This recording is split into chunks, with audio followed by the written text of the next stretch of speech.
They broke my leg to keep me obedient, treated me like a stain on their perfect reputation, and laughed when I fell, but the laughter died the moment the devil walked through the doors to claim his property. The chandeliers of the Grand Plaza Hotel mocked me. They glittered with a brilliance that made my eyes ache, casting a golden glow over the hundreds of guests who moved like a tide of silk and expensive cologne. It was my sister's wedding, the event of the decade, according to my mother, and I was the only mistake in the room. "Julian, move," my mother hissed, her voice low and sharp, like the hidden edge of a blade. She pinched the fabric of my cheap, ill-fitting gray suit, pulling me out of the frame of the professional photographer. "You're ruining the aesthetic. Go stand behind the pillar." I swallowed the lump of humiliation in my throat, nodding silently. "Yes, Mother." I tried to step back quickly, but my left leg didn't cooperate. A sharp, blinding bolt of agony shot up from my ankle to my hip. I stifled a gasp, biting my lip until I tasted copper. My leg, damaged 3 years ago in an accident my family refused to speak about, dragged heavily across the marble floor. I didn't have my cane today. My sister, Clara, had forbidden it. "It looks pathetic, Julian," she had said while checking her makeup. "Just try not to limp. It's embarrassing for the groom's family." I limped to the shadows behind a massive floral arrangement of white hydrangeas, my breath coming in shallow, ragged puffs.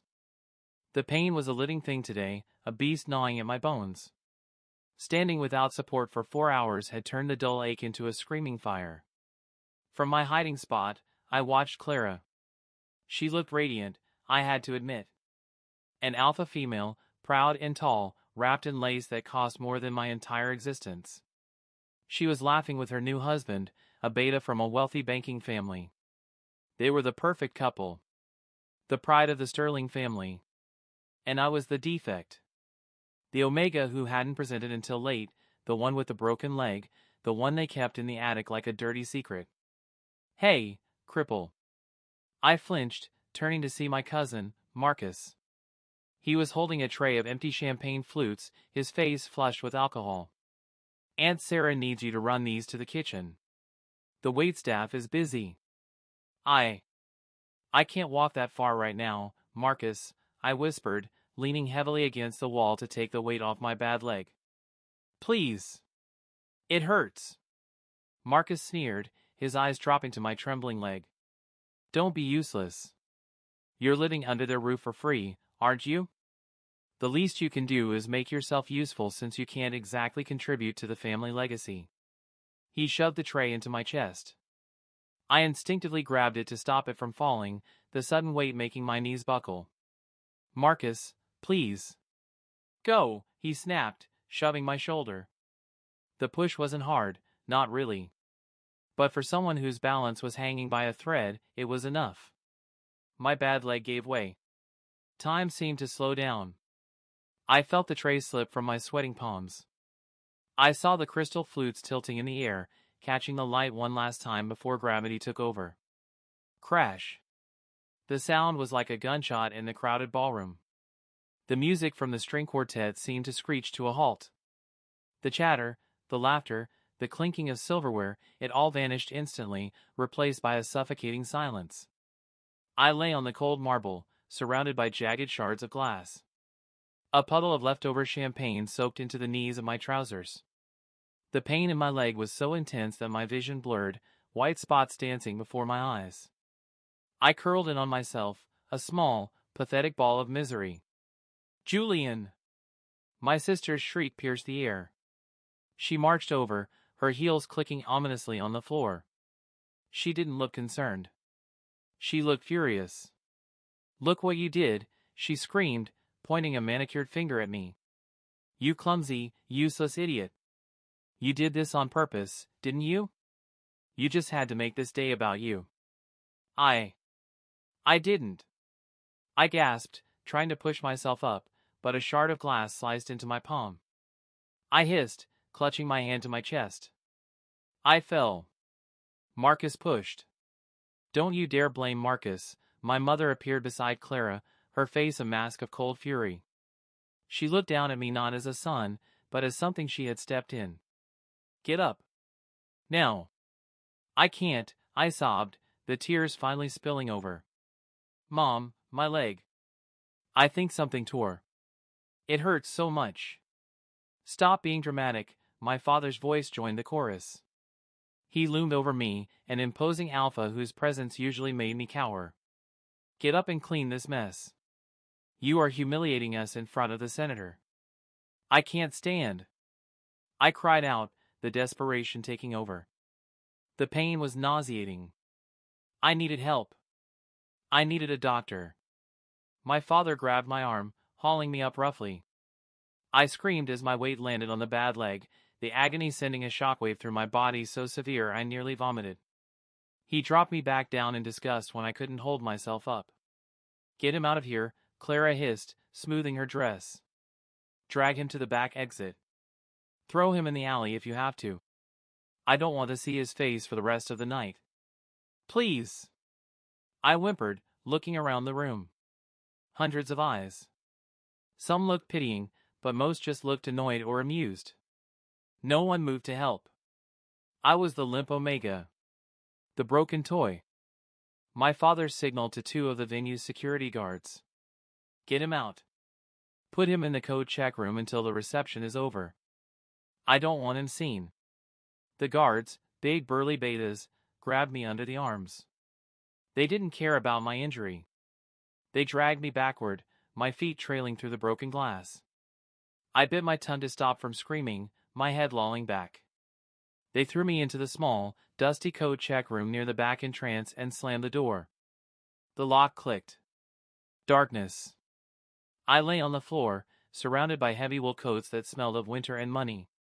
My leg was throbbing with a pulse of its own, swelling rapidly against the fabric of my trousers. I was alone. Rejected. Broken.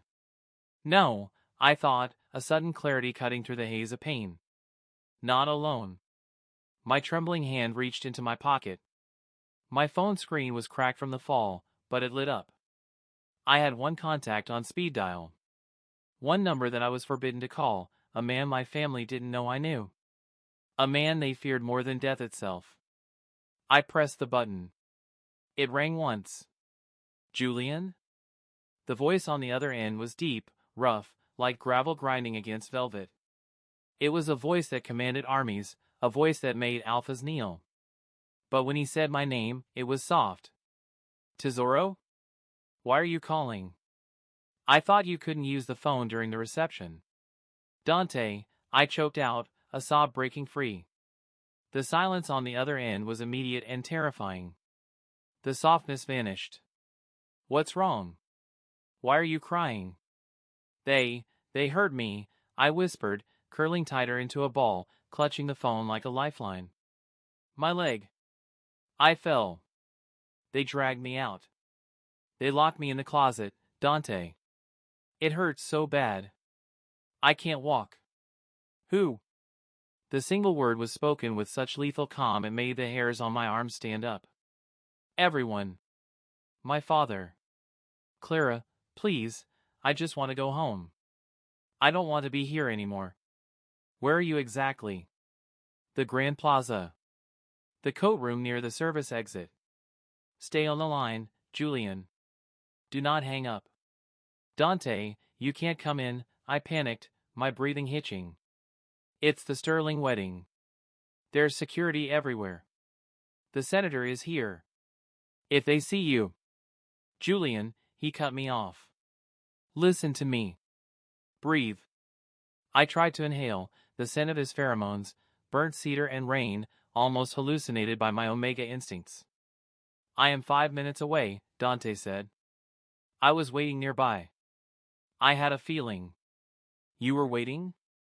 "I never leave you unguarded, little one. Now listen. I am coming to get you. And God help anyone who stands between me and you." The line didn't go dead, he kept it open, his breathing steady in my ear as I heard the roar of an engine in the background, followed by the screech of tires. I lay there in the dark, clutching the phone, listening to the muffled sounds of the party outside. The laughter. The music. They were having a wonderful time, forgetting I existed. 5 minutes passed. They felt like 5 years. Suddenly, The music outside stopped. It didn't fade out, it was cut. Abruptly. The muffled chatter turned into confused murmurs, then into silence. A heavy, oppressive silence that seeped through the cracks of the door. Then, I heard it. The sound of the main double doors of the ballroom crashing open. It was a violent sound, echoing through the building. "Sir, you can't be in here. This is a private event," a security guard's voice shouted, muffled but audible. Thud. The sound of a body hitting the floor. "Anyone else?" Dante's voice. It wasn't shouting. He didn't need to shout. It projected through the hall, dark and terrifyingly clear. "Anyone else want to stop me?" Silence. Absolute, terrified silence. I dragged myself toward the door of the coat room, my heart hammering against my ribs. "Where is he?" Dante demanded. Who are you looking for, Mr. Vansetti?" My father's voice. He sounded small. Shaking. For the first time in my life, my father sounded afraid. "Don't play games with me, Sterling," Dante snarled. The sound of footsteps, heavy, deliberate boots, echoed on the marble. The Omega. My Omega. Where did you hide him? My Omega. The collective gasp of the room was audible even from where I was. The Sterlings had a disabled, useless son. Everyone knew that. But no one knew he belonged to the Dawn of the Northern Syndicate. He was feeling unwell, my mother stammered. "We put him in the back to rest." To rest? Dante's laugh was dark, devoid of humor. "Or to rot." I heard him crying, "Sarah." I heard him begging. The footsteps got closer. Louder. He was hunting. He is in the code check," my sister squeaked. She sounded on the verge of tears. "Open it," Dante commanded. It's locked. The key is with security in." Bang! The door to my small prison shuddered. I scrambled back as the wood splintered. Bang! A second kick, and the door flew open, the lock shattering. Light flooded into the dusty room. And there he was. Dante Vansetti. The alpha of alphas. He was wearing a black suit that cost more than the entire wedding reception. His dark hair was slicked back, his jaw set in a line of pure rage. Behind him stood 4 of his lieutenants, heavily armed, scanning the terrified crowd of wedding guests who were pressed against the walls, pale as ghosts. Dante's eyes, cold steel gray, scanned the room until they landed on me. The rage in his face vanished instantly, replaced by a look of gut-wrenching horror. He saw me curled on the floor, my suit stained with champagne and dust, my face streaked with tears, clutching my swollen leg. "Julian," he breathed.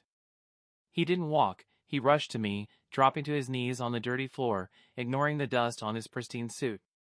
His large, warm hands hovered over me, afraid to touch in case he hurt me more. "Dante," I sobbed, reaching out. He pulled me into his chest, burying his face in my neck. He smelled of power, of safety, of home. A low, threatening growl rumbled in his chest, vibrating against my ribs. It was an alpha's growl, a sound of possessiveness and fury. "I've got you," he whispered into my hair. "I'm here." He pulled back slightly to look at my leg. His eyes narrowed when he saw the unnatural angle of my ankle and the swelling. His jaw ticked. Very gently, he slid one arm under my knees and the other behind my back. He lifted me up as if I weighed nothing, cradling me against his chest. I buried my face in his shoulder, hiding from the world. Dante stood up, turning to face the room. I peeked out just enough to see the scene. My father was pale, sweating profusely. My mother was clutching her pearls, her mouth open in shock. Clara looked like she was about to faint. Her wedding was ruined, but that was the least of her worries now. The guests, senators, bankers, socialites, were frozen. They knew who Dante was. They knew that crossing him meant disappearing. Dante didn't shout. He didn't scream. He just looked at my family, his eyes burning with a cold, Promethean fire. The room temperature seemed to drop 10 degrees.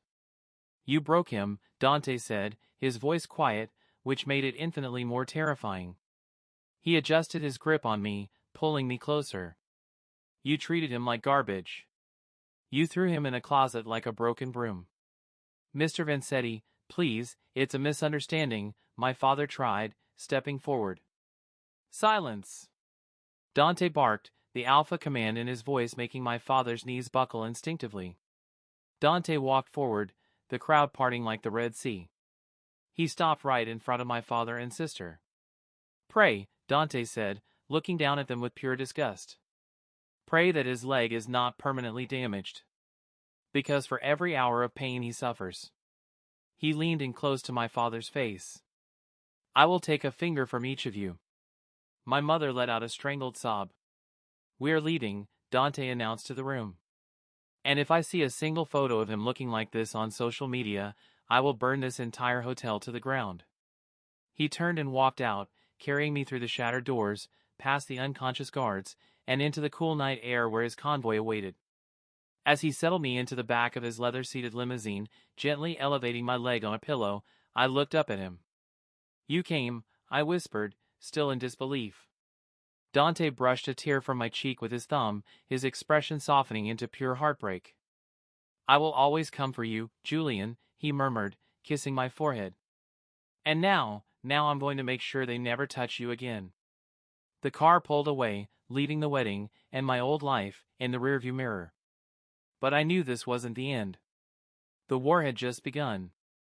End of Chapter 1. Chapter 2, The Glass Doll. The silence inside the armored limousine was absolute, save for the hum of the engine and the ragged sound of my own breathing. Outside, the city lights blurred into streaks of gold and neon, but inside, the air was thick with the scent of burnt cedar and ozone, Dante's scent. It was usually a smell that commanded fear in others, a warning of impending violence. To me, it was the only oxygen I could breathe. I lay across the back seat, my head resting on Dante's lap. He had discarded his suit jacket to use as a makeshift cushion for my injured leg, elevating it carefully. His hand, large and calloused, was carding through my hair with a rhythmic, hypnotic gentleness that completely contradicted the murderous tension radiating from his body. Dr. Eris is meeting us at the penthouse, Dante said, his voice a low rumble against my ear. He wasn't speaking to me, but to the driver. Tell him to bring the portable imaging unit. I don't want Julian moved to a hospital. It's too public. Yes, Don Vanzetti, the driver replied, his eyes glued to the road. I winced as the car went over a slight bump, a fresh wave of nausea rolling over me. The adrenaline that had sustained me during the confrontation at the hotel was fading, leaving behind a cold, sharp reality. My ankle felt like it was encased in molten lead. I'm sorry, I whispered, the words slipping out before I could stop them. The habit of apologizing for my existence was etched into my bones. Dante's hand stopped moving in my hair. He looked down, his gray eyes darkening. Why are you apologizing, Tesoro?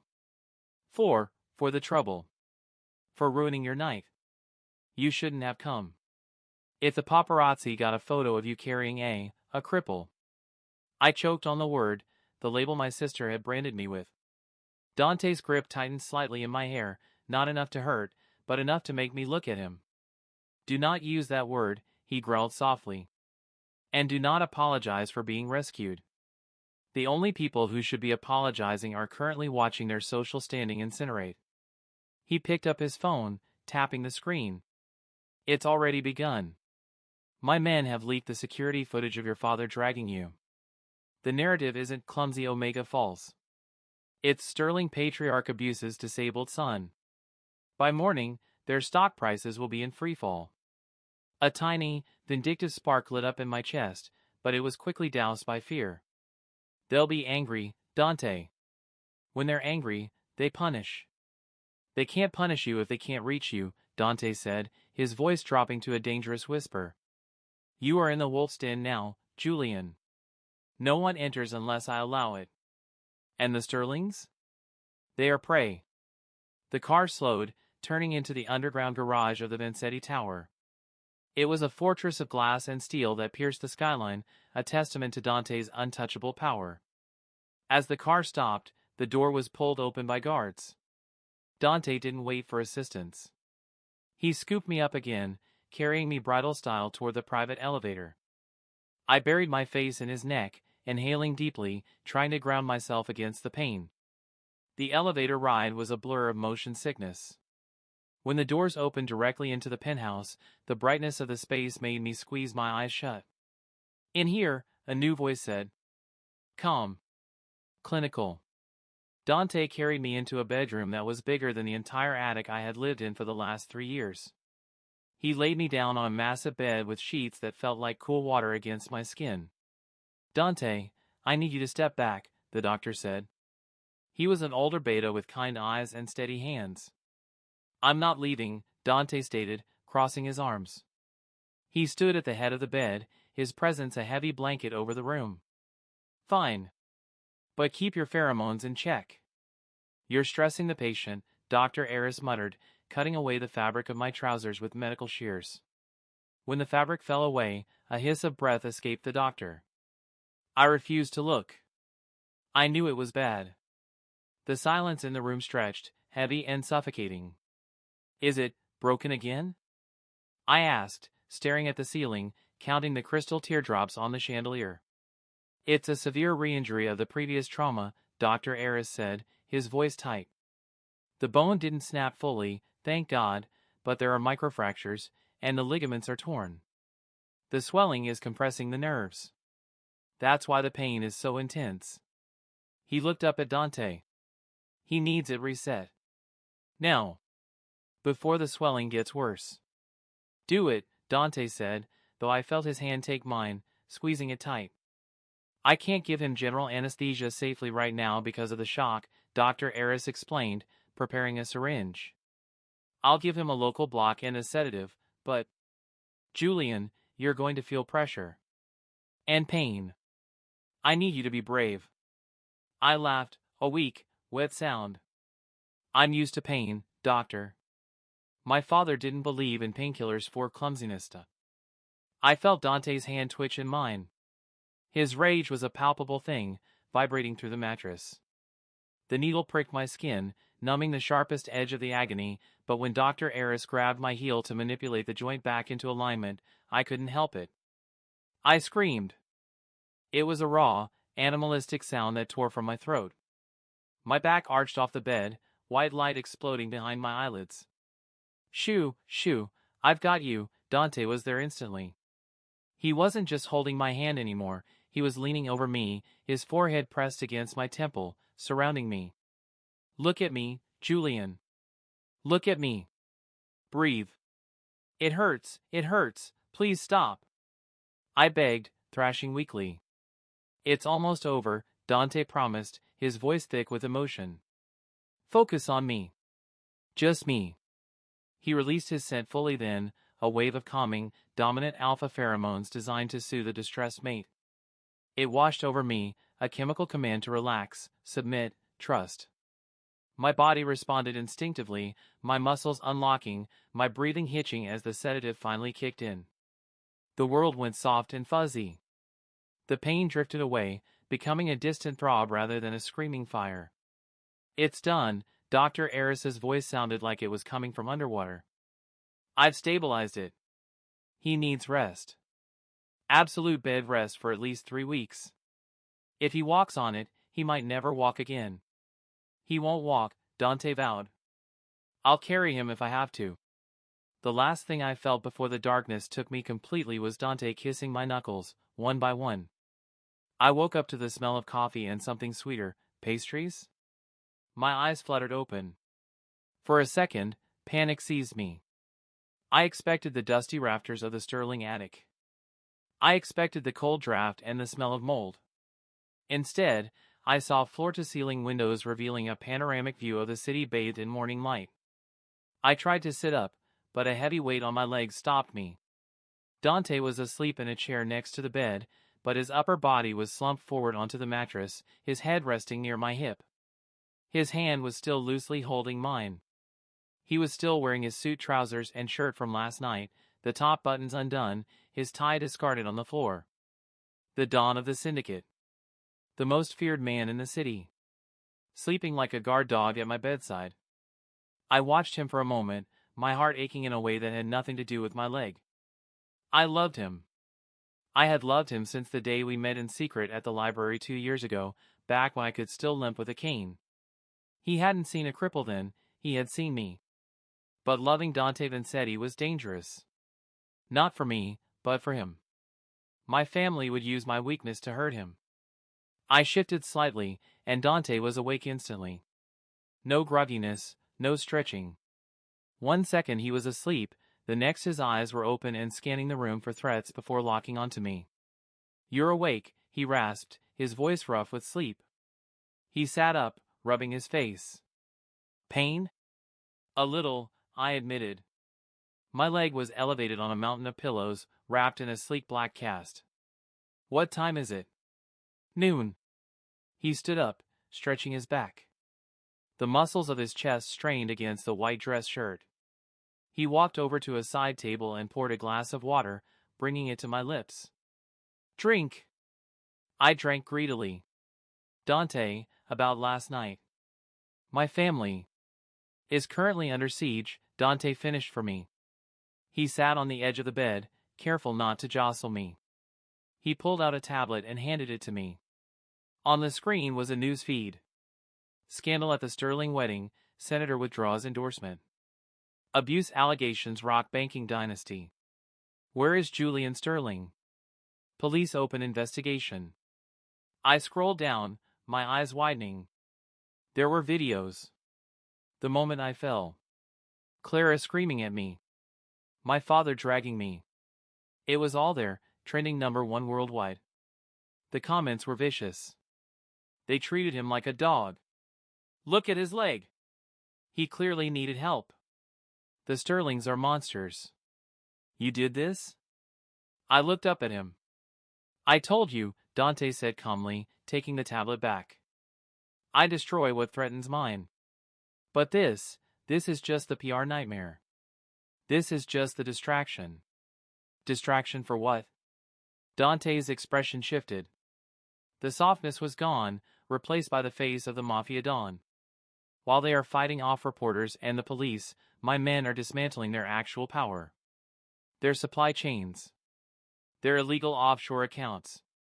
The leverage they use to keep their status." He reached out, cupping my cheek. "They broke your body, Julian. So I am going to break their world. Piece by piece. I want them to feel helpless. I want them to know what it feels like to have no one to call. They'll know it was you," I whispered. "My father, he has connections too. Dangerous ones." "Let them come," Dante sneered, a dark smile playing on his lips. "I'm counting on it." Suddenly, there was a knock at the door. One of Dante's lieutenants, a man named Enzo, stepped in. He looked grim. "Boss, we have a problem." Dante didn't look away from me. "What is it?" "It's the sister. Clara. She's downstairs in the lobby." My blood ran cold. "Clara is here? How?"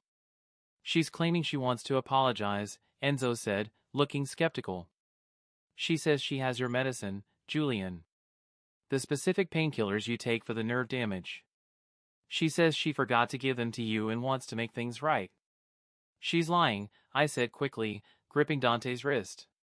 "Clara never apologizes. She's here to spy. Or worse." Dante stood up, buttoning his cuffs.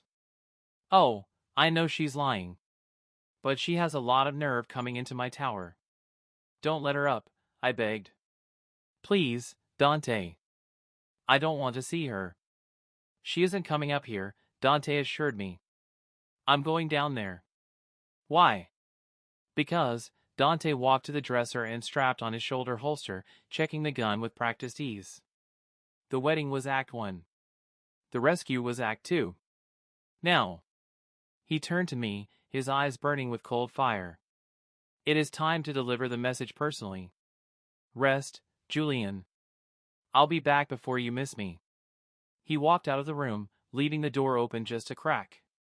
I lay back against the pillows, staring at the cast on my leg. I felt safe in this bed, wrapped in Dante's scent, but a knot of dread tightened in my stomach. Clara hadn't come to apologize.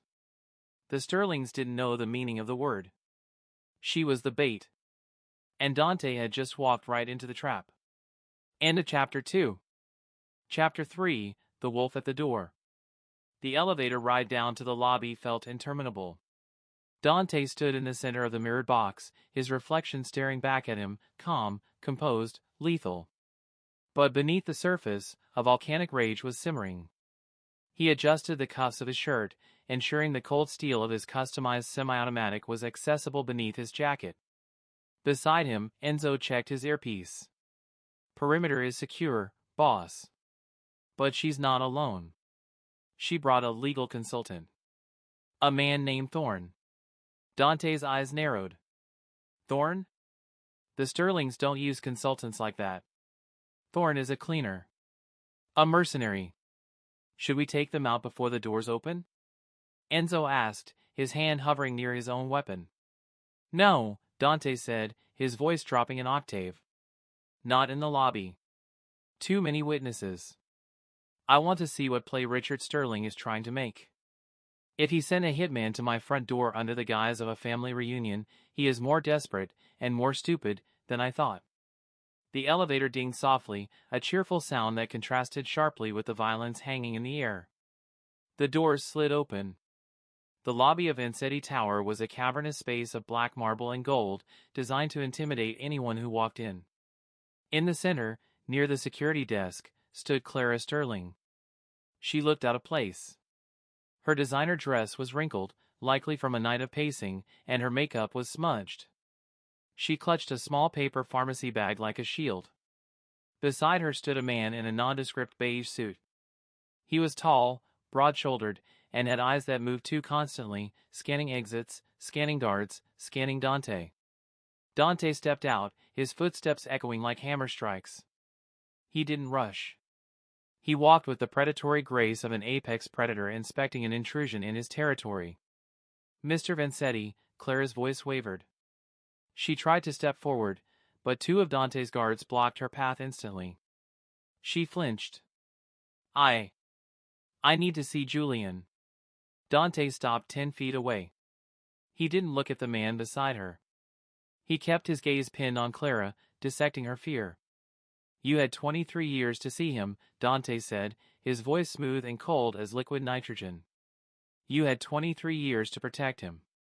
To be a sister. Instead, you treated him like a defective accessory that ruined your aesthetic. It's not like that. Clara cried, tears welling up. You don't understand our family. Father, he's strict. I had to do what I was told. I'm scared, Dante. Please. I brought his medicine. The nerve blockers. He can't sleep without them. She held out the bag, her hand trembling violently. Dante glanced at the bag, then finally shifted his gaze to the man beside her. And who is this? Your bag carrier? The man, Thorn, smiled. It didn't reach his eyes. I'm the family's legal representative, Mr. Vansetti. We are here to negotiate the return of Julian Sterling. He is a vulnerable adult under the conservatorship of his father. Legally, what you are doing is kidnapping. Dante let out a short, dry laugh. Kidnapping? I saved him from being discarded in a coat closet like refuse. And as for conservatorship, my lawyers filed an emergency injunction 10 minutes ago. Based on the footage of Richard Sterling dragging a disabled man across a floor, no judge in this city will grant you custody of a hamster, let alone Julian. Thorne's smile didn't falter. He took a step forward, his hand sliding casually into his jacket pocket. The law can be flexible. Mr. Sterling is very insistent. He wants his son back. Now. Enzo tensed beside Dante. The air in the lobby grew heavy, static electricity building before the storm. Clara, Dante said, his voice suddenly very soft. Did you know? Clara blinked, confused. Know what? Did you know your father sent you here to die? Clara's face went white. What? This man, Dante pointed a finger at Thorn, is not a lawyer. He is an assassin.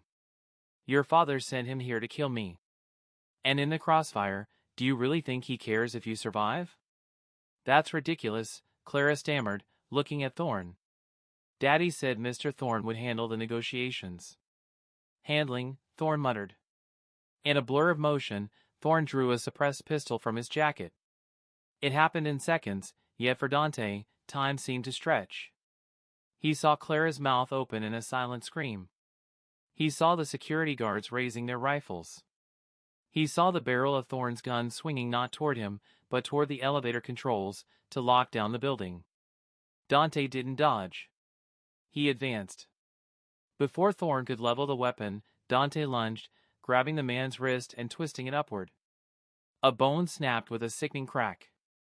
The gun went off, the bullet shattering a glass chandelier above them, raining crystal shards down onto the marble floor. Thorne was big, but Dante was fueled by a rage that had been bottling up since he saw Julian on that ballroom floor. Dante drove a knee into Thorne's gut, doubling him over, then brought his elbow down hard on the back of the man's neck. Thorne collapsed to the floor, groaning, his gun sliding across the tiles. Dante stood over him, breathing heavily, adjusting his suit jacket.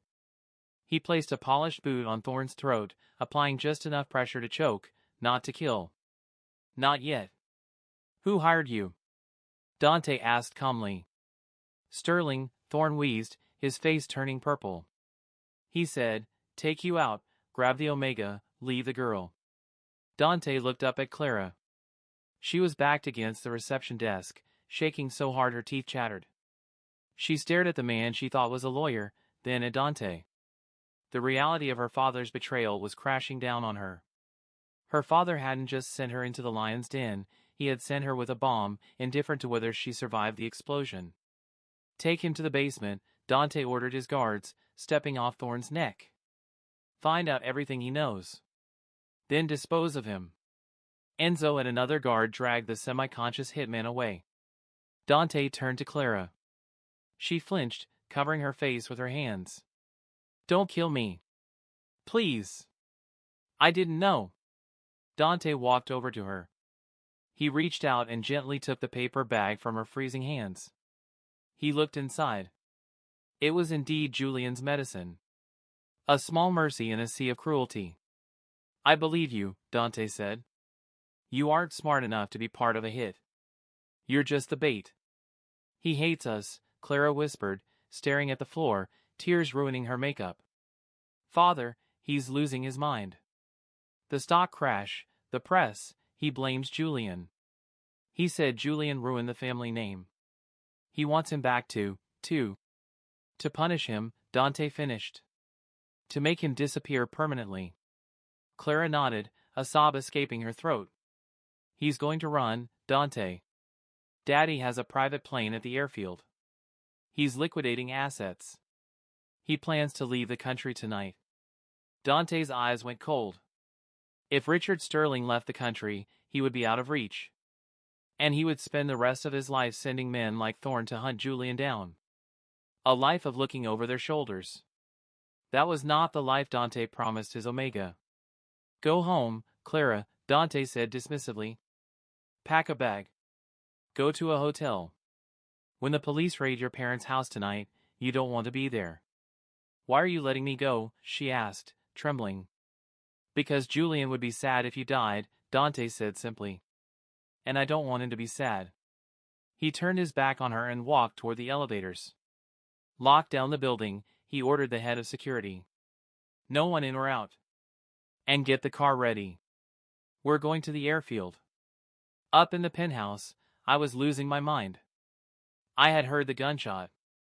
It was muffled by the layers of steel and concrete, but to an Omega attuned to his alpha, it sounded like a cannon blast. Dante! I screamed, thrashing against the sheets. I tried to swing my legs off the bed, but the heavy cast anchored me. Pain shot up my shin, hot and blinding, but the panic was stronger. He's hurt. They hurt him. The bond we shared, unofficial, unmarked, but undeniably real, was screaming at me. I felt a spike of adrenaline that wasn't mine. I felt a flash of violence. Mr. Sterling, please, you need to lie down. Dr. Eris was trying to restrain me, but I shoved him away with a strength I didn't know I had. Let me go! I have to help him. I managed to get my good foot on the floor. I grabbed the nightstand for support, my knuckles turning white. I was going to drag myself to that elevator if I had to. I wouldn't let him die for me. I wouldn't be the reason Dante Vanzetti fell. The bedroom door flew open. Dante stood there. He looked disheveled. His hair was slightly mussed, and there was a small smear of blood on his white cuff, not his. But he was alive. He was whole. Julian! He crossed the room in 3 strides, catching me just as my strength gave out and I began to slide toward the floor. You idiot, he breathed, his voice shaking as he scooped me up and deposited me back onto the mattress. What are you doing? You're going to ruin the surgery. I heard a shot, I gasped, clutching the lapels of his jacket, pulling him down until our foreheads touched. I frantically scanned his body for injuries. I felt you getting angry. I thought, Clara is gone. She's unharmed, Dante assured me, capturing my hands in his. But she wasn't alone. Your father sent a man to kill me. I froze. The air left my lungs. He tried to kill you? He tried, Dante corrected, his eyes dark. He failed. He won't stop, I whispered, the terror clawing at my throat. Dante, you don't know him. He's obsessed with control. If he can't have me, he'll destroy anyone who does. We have to run. We have to go somewhere safe. Run?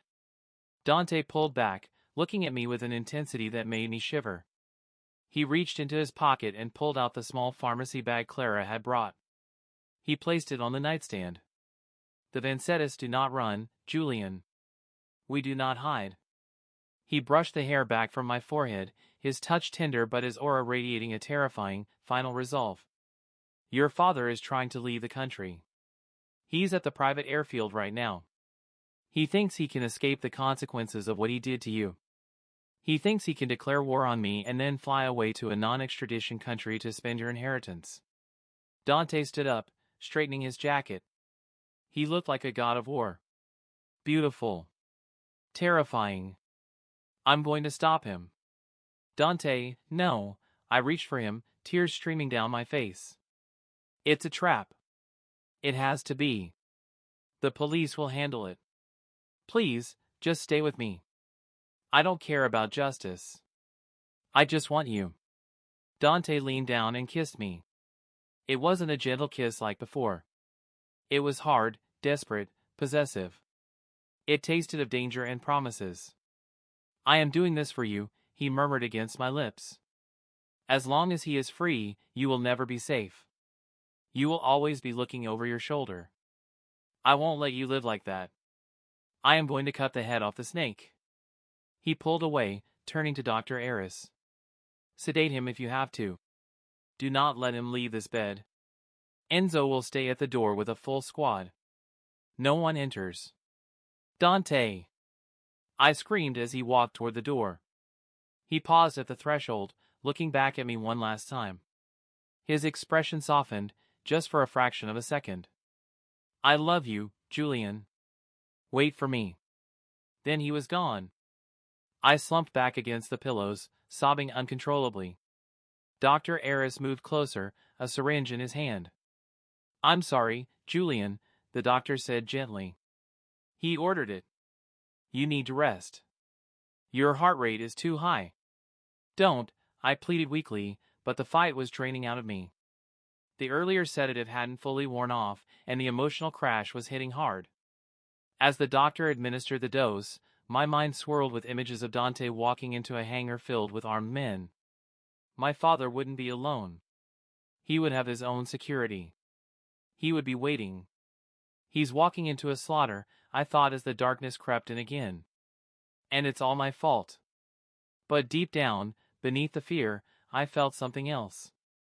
A pull. A connection. Dante wasn't just walking into a fight. He was walking into his element. My father was a businessman who hired thugs. Dante was a predator who led an army. But even predators could bleed. End of Chapter 3. Chapter 4, The Crown of Ashes. The private airfield was a desolate expanse of cracked concrete and weeds, located on the outskirts of the city where the industrial fog hung low and heavy. It was raining, a cold, biting drizzle that turned the runway lights into blurry halos of orange and white. Inside Hangar 4, Richard Sterling was pacing. His pristine suit was rumpled, his tie loosened, sweat beading on his forehead despite the chill in the air. Behind him, the sleek white Learjet was being prepped for takeoff, its engines whining with a high-pitched scream that echoed Richard's internal panic. "Why are we not moving?" Richard shouted at his pilot, who was checking the landing gear. "We're waiting for clearance from the tower, Mr. Sterling," the pilot shouted back over the noise. "There's an unexpected hold on all departures." "I own the damn tower!" Richard roared, his alpha posturing cracking to reveal the terrified animal beneath. "Bribe them! Threaten them! Just get this plane in the air." He pulled out his phone, his thumb hovering over his offshore banking app. He was transferring the last of the liquid assets. $50 million. Enough to disappear in the Caymans. Enough to forget he ever had a disappointment of a son named Julian. Mr. Sterling, his head of security, a burly beta named Cale, stepped forward, looking at his earpiece with a frown. "We have incoming vehicles. Fast." "Police?" Richard asked, his heart hammering against his ribs. "No, sir. No sirens. Just black SUVs. Lots of them." Richard's blood ran cold. He ran to the hangar doors, peering out into the rainy night. At the far end of the runway, a wall of headlights appeared. They were police cruisers. They were armored Escalades, moving in a phalanx formation. They tore across the tarmac, ignoring the lanes, heading straight for the hangar. "Close the doors!" Richard screamed, backing away. "Get us in the air now. Run them over if you have to." But it was too late.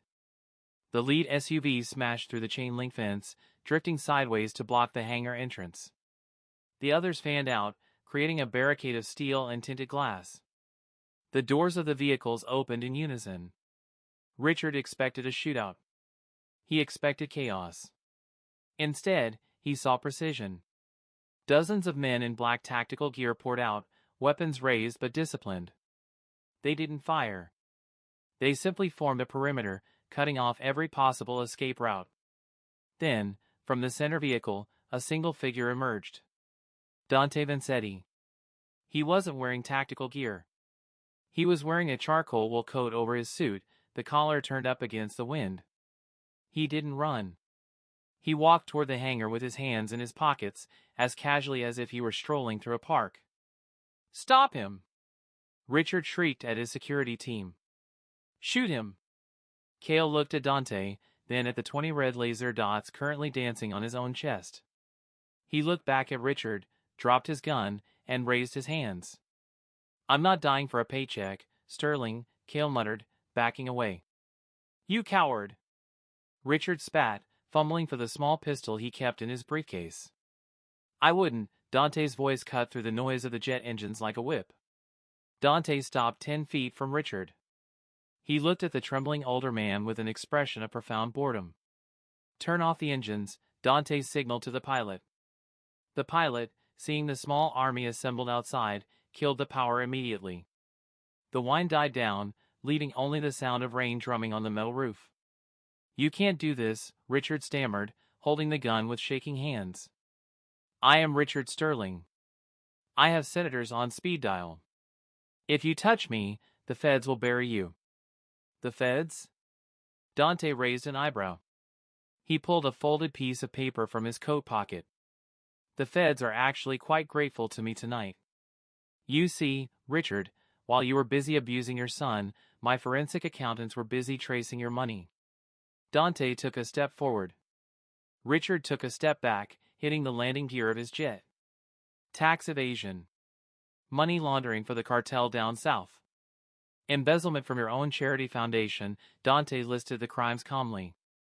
"I sent the file to the FBI 20 minutes ago." They aren't coming to save you. They're coming to collect the evidence. You ruined me, Richard whispered, his face gray. For him? For Julian? He's nothing. He's a cripple. A defect. Dante moved so fast Richard didn't even see it coming. One moment Dante was standing still, the next, he had closed the distance. He slapped the gun out of Richard's hand and grabbed him by the throat, slamming him against the side of the jet. Bang! Richard's head bounced off the metal fuselage. He gasped for air, clawing at Dante's leather-gloved hand. He is, Dante snarled, his face inches from Richard's, the only thing in this world that matters. You broke his leg because he didn't fit your picture. You locked him away. You made him feel small so you could feel big. Dante tightened his grip. Richard's vision started to spot. I should kill you, Dante whispered, the demon in his eyes surfacing. I should peel the skin from your bones. But Julian, he has a soft heart. He wouldn't want your blood on my hands. Dante released him.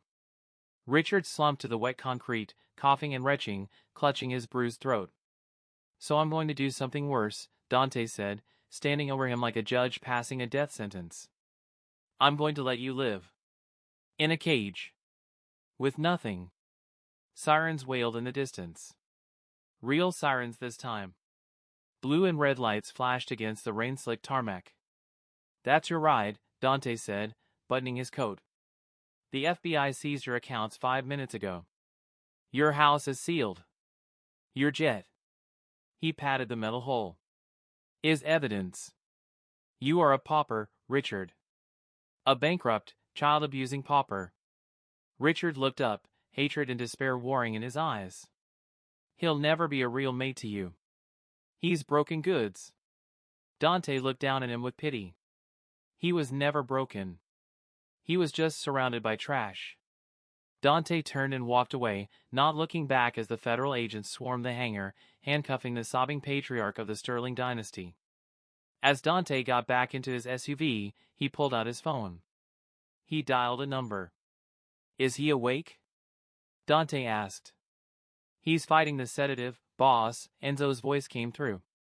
He's asking for you. Tell him I'm coming home, Dante said, looking at the rain washing away the filth of the airfield. Tell him it's over. 2 weeks later. The cast on my leg was heavy, but the pain was different now. It was a healing pain, not the sharp, jagged agony of damage.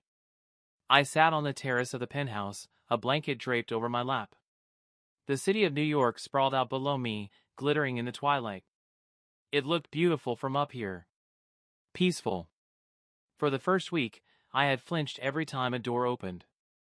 I had checked the news compulsively, waiting for the other shoe to drop. Waiting for my father to buy his way out, for Clara to call screaming, for the police to come for Dante. But the silence from the Sterling camp was absolute. My father was being held without bail, deemed a flight risk. The charges against him were so numerous it would take years just to go to trial. Clara had disappeared into obscurity, moving to the Midwest to live with a distant aunt, changing her last name to avoid the shame. My mother had simply checked herself into a private clinic in Switzerland and refused to speak to anyone. The Sterling Empire hadn't just fallen, it had been erased. You're getting cold. I didn't flinch this time. I smiled. Dante stepped onto the terrace, carrying 2 mugs of tea. He looked tired. He had been working nonstop to ensure my father's lawyers hit dead end after dead end, but he looked relaxed in a way I had rarely seen. He was wearing a soft cashmere sweater instead of his usual armor-like suits. He placed the mugs on the table and sat on the outdoor sofa next to me, immediately pulling me into his side. I rested my head on his shoulder, inhaling the scent of cedar and home. Dr. Aris says the bone is knitting well, Dante said, his hand resting possessively on my thigh, just above the cast. Another 4 weeks, and you can start physical therapy. He thinks if we work hard, you might not even need the cane this time. I don't mind the cane, I murmured, watching the lights of the city. It's part of me. I'm just glad I still have the leg. Dante pressed a kiss to the top of my head. You have a lot more than that. He reached into his pocket and pulled out a thick envelope. He placed it in my lap. What is this? Open it. My fingers trembled slightly as I undid the clasp. Inside was a stack of legal documents. I scanned the first page. Termination of conservatorship. Transfer of deed. I gasped. The house? The Sterling Manor? It's yours, Dante said casually. The bank foreclosed on it yesterday. I bought it this morning. Under your name. Dante. I hate that house, I whispered. It's full of ghosts. I know, Dante said. That's why I bought it. So you can do whatever you want with it. Burn it down. Sell it. Turn it into a shelter for stray cats. It's your choice, Julian. For the first time in your life, you have the power. Tears pricked my eyes. It wasn't about the money or the property. It was about the agency. My father had controlled every breath I took, every step I limped. Dante had just handed me the keys to my own life. I want to sell it, I said decisively. And I want to donate the money to the Omega Rights Center. The one my father tried to shut down last year. Dante chuckled, a deep, rumbling sound that vibrated against my ribs. Vindictive. I love it. He turned me slightly so he could look into my eyes. The city lights reflected in his irises, making them look like molten silver. There is one more thing, he said, his voice turning serious. He reached into his other pocket. This time, there was no envelope. Just a small, velvet box. My breath hitched. Dante.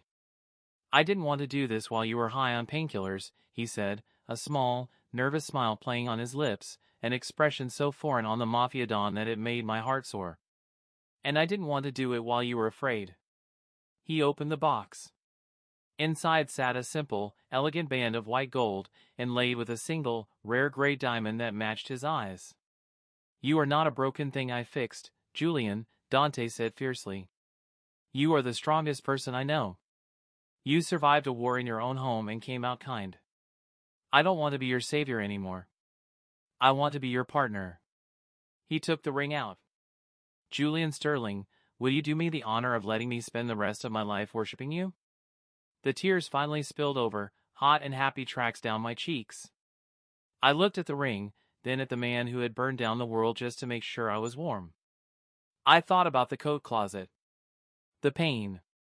The loneliness. The years of believing I was unworthy of love because of a limp. And then I looked at Dante, who looked at me as if I were the sun itself.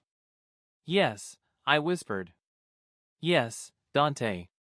Yes. He slid the ring onto my finger. It fit perfectly. Dante didn't cheer. He didn't shout.